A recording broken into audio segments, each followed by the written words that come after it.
हमारी तरफ से आप सभी को प्रणाम। प्रणाम। मेरा नाम बीना। मेरा नाम सीमा। आज आप लोगों को प्यारा सा बन्नी बन्ना गीत सुनाने जा रहे हैं। हमें पूरा आशा ही नहीं पूरा विश्वास है कि आप लोगों को पसंद आएगा। चैनल को सब्सक्राइब करें, लाइक करें, शेयर करें। कमेंट में ज़रूर आप लोग बताइए कि हम लोगों का गाना आप लोगों को कैसा लगता है। बहुत बहुत धन्यवाद। पूरा वाच करें। आप लोग पूरा वाच नहीं करते हैं, हमारा अनुरोध है आप लोग पूरा वाच करें। धन्यवाद। बन्नी मारेगी नजरिया, बन्ना बच के रहना।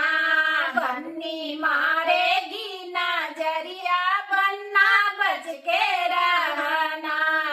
1 लाख का मौरा तेरा, 1.25 लाख का चुंदरी।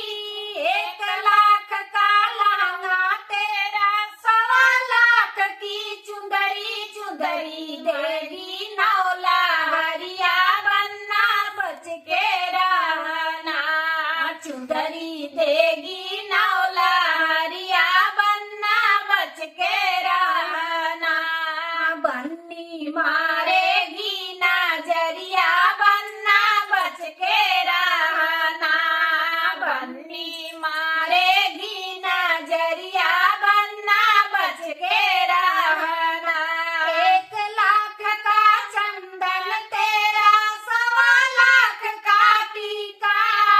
1 लाख का चंदन तेरा, 1.25 लाख की नथिया। नथिया देगी नौला हरिया, बन्ना बच के रहना। नथिया देगी नौला हरिया, बन्ना बच के रहना। बन्नी मारेगी नजरिया, बन्ना बच के रहना। बन्नी मारेगी नजरिया, बन्ना बच के रहना। 1 लाख का सुटवा तेरा, 1.25 लाख का लहंगा। 1 लाख का सुटवा तेरा, 1.25 लाख का लहंगा। लहंगा देगा नौला हरिया, बन्ना बच के रहना। लहंगा देगा नौला हरिया, बन्ना बच के रहना। बन्नी मारेगी नजरिया, बन्ना बच के रहना। बन्नी मारेगी नजरिया, बन्ना बच के रहना। 1 लाख की घड़िया तेरा, 1.25 लाख का कंगना। 1 लाख की घड़िया तेरी, 1.25 लाख का कंगना। कंगना देगा नौला हरिया, बन्ना बच के रहना।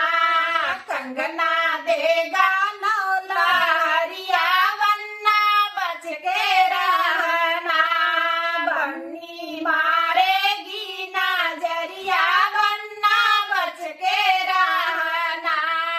बन्नी मारेगी नजरिया, बन्ना बच के रहना। 1 लाख का बुटवा तेरा, 1.25 लाख का पायल। 1 लाख का बुटवा तेरा, 1.25 लाख का पायल। पायल देगा नौला हरिया, बन्ना बच के रहना। पायल देगा नौला हरिया, बन्ना बच के रहना। बन्नी मारेगी नजरिया, बन्ना बच के रहना। बन्नी मार